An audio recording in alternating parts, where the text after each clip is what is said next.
2 birdies and an eagle on his card so far, 4 under. Oh, no. Oh. And it looks like he's going to do it again. A 4-putt yesterday for a double.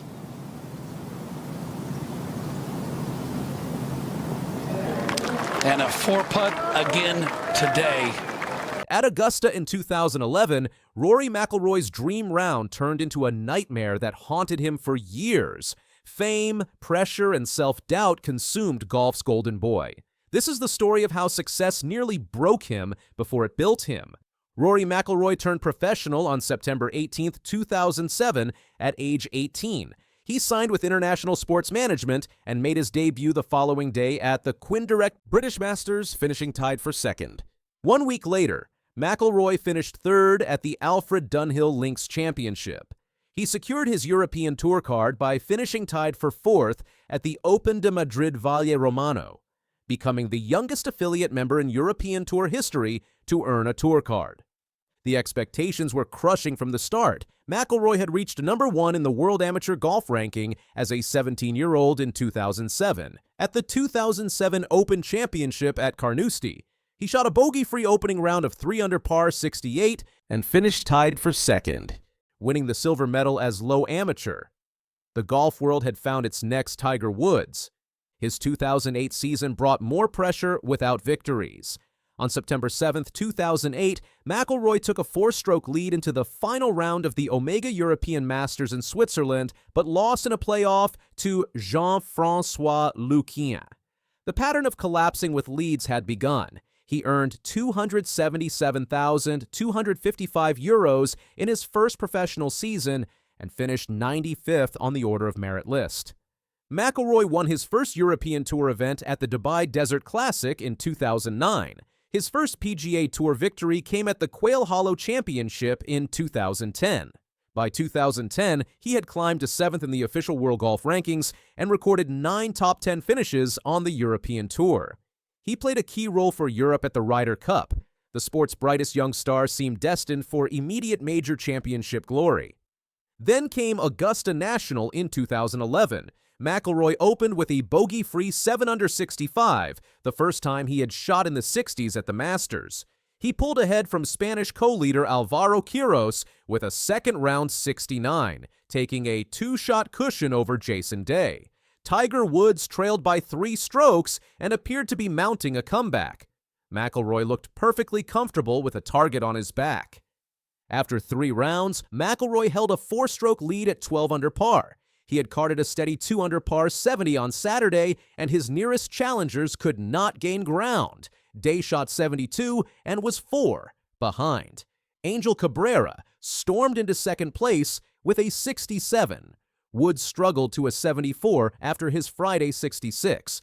McIlroy had extended his lead and needed only to avoid disaster on Sunday.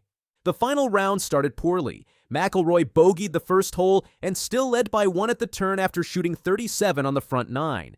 Then the 10th hole destroyed him. McIlroy snap-hooked his drive into the cabins, left of the fairway. Traveling no more than 150 yards off the tee, he made triple bogey. He immediately followed with a 3-putt bogey on 11 from close range and a 4-putt double bogey on 12. In 3 holes, McIlroy dropped 6 strokes and eliminated himself from contention. McIlroy finished with an 8 over 80, the highest score of the round, and tied for 15th place. Charles Schwartzel birdied the final 4 holes to win by 2 strokes over Adam Scott and Jason Day. McIlroy had led or shared the lead after each of the first 3 rounds. He shot 10 strokes worse than the winner in the final round. 8 different players held at least a share of the lead during Sunday's chaos. The collapse could have ended his career. Instead, McIlroy responded by winning the U.S. Open 2 months later at Congressional Country Club by 8 strokes, setting 11 tournament records, including the lowest 72-hole score of 268 and finishing 16 under par. He won his second major at the 2012 PGA Championship at Kiawah Island by 8 shots, breaking Jack Nicklaus's 1980 record as the largest winning margin in tournament history. But off-course decisions created new problems. In October 2011, shortly after winning the U.S. Open, McIlroy left super agent Andrew "Chubby" Chandler to join Dublin-based Horizon Sports Management, which had been representing his friend Graham McDowell since 2007. Under Horizon, McIlroy won the 2012 PGA Championship, became world number 1, and signed a 5-year equipment deal with Nike worth $100 million. In 2013, McIlroy left Horizon to form his own management company. At the end of 2013, he initiated a case against Horizon Sports Management and its leading agent, claiming he was misled into signing a contract with the company. McIlroy said in court papers that he signed the contract at Horizon's Christmas party in circumstances of great informality and without having seen a draft of the agreement before it was given to him to sign. Rory McIlroy and his lawyers held negotiations with his former agent on Tuesday in a bid to reach a settlement in their multi-million-dollar court case. The two sides met for 5 hours at the High Court complex in Dublin. McIlroy called the contract unconscionable and said the deal cost him about $6.8 million in fees. He stated that his agent Connor Ridge and Horizon were primarily concerned with maximizing their own share of any commission. Horizon countersued, claiming McIlroy owed $2.4 million in unpaid fees. The legal battle consumed his focus for over a year. In December 2014, Horizon's lawyers claimed McIlroy had wiped clean up to 8 different cell phones between 2011 and 2014. They stated the revelations were incredible for a person in his position and filed an application to inspect the phones for evidence. McIlroy's lawyers insisted he changed phones and numbers frequently for privacy and to avoid unwanted calls from journalists. The case went to trial in February 2015 and was expected to last 8 weeks.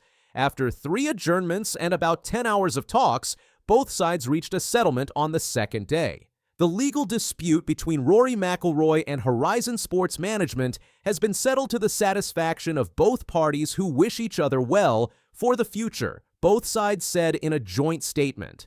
British media reported McIlroy agreed to pay more than $19.75 million to settle. McIlroy won the Open Championship and PGA Championship in 2014, his 4th major before turning 26. Writers declared the era of McIlroy had begun. Then he went silent at majors. A week before the 2015 Open Championship at St. Andrews, he injured his ankle playing backyard soccer with friends and missed the tournament.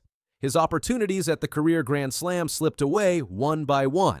At the 2018 Masters, McIlroy finished solo 4th, but reality looked worse than the history books suggested. He tied his career best at Augusta with a 3rd-round 65 to vault into the final pairing with Patrick Reed on Sunday. He played his final round 9 shots worse, shooting 74 with bogeys at the 3rd, 5th, 8th, 11th, and 14th holes. Reed played steady golf to win his lone green jacket by 6 strokes. At the 2019 Open Championship at Royal Portrush, an hour north of where McIlroy was raised in Northern Ireland, he missed the cut on his home course. The pressure of playing in front of his people proved too much. At the 2024 U.S. Open at Pinehurst, McIlroy missed 2 short putts in the final 3 holes to turn a slim lead into a crushing defeat as Bryson DeChambeau won. Rory McIlroy's role during the PGA Tour LIV Golf Divide brought a new kind of pressure. As the tour's most outspoken defender, he criticized players who left for LIV's money-driven model, often facing relentless media questions. Alongside Jordan Spieth and Justin Thomas, McIlroy became the tour's unofficial spokesman and its emotional backbone. But on June 6, 2023, the PGA Tour announced a shocking merger with LIV's Saudi backers. McIlroy learned about it from social media. After a year spent defending the tour's integrity, he felt betrayed. Commissioner Jay Monahan, who had once condemned LIV, now stood beside it. For McIlroy, it meant his sacrifices and loyalty had meant nothing. The psychological toll deepened his major championship drought. McIlroy admitted that each major now felt like trying to win his first, the pain of past collapses always lingering. Once hailed by Jack Nicklaus as a player destined for 15 or 20 majors, those expectations became heavy chains. By 2024, McIlroy's consistency was undeniable over a decade inside the world's top 10, yet his major record told a different story. 0 wins in 36 tries since 2014. Then, in April 2025, redemption arrived. McIlroy won the Masters in a playoff against Justin Rose, completing the career Grand Slam 14 years after his Augusta heartbreak. The shocking truth wasn't scandal, it was survival. McIlroy's struggle was never about talent, but about enduring pressure, loss, and expectation. His battle to overcome himself became the story that defined his legacy.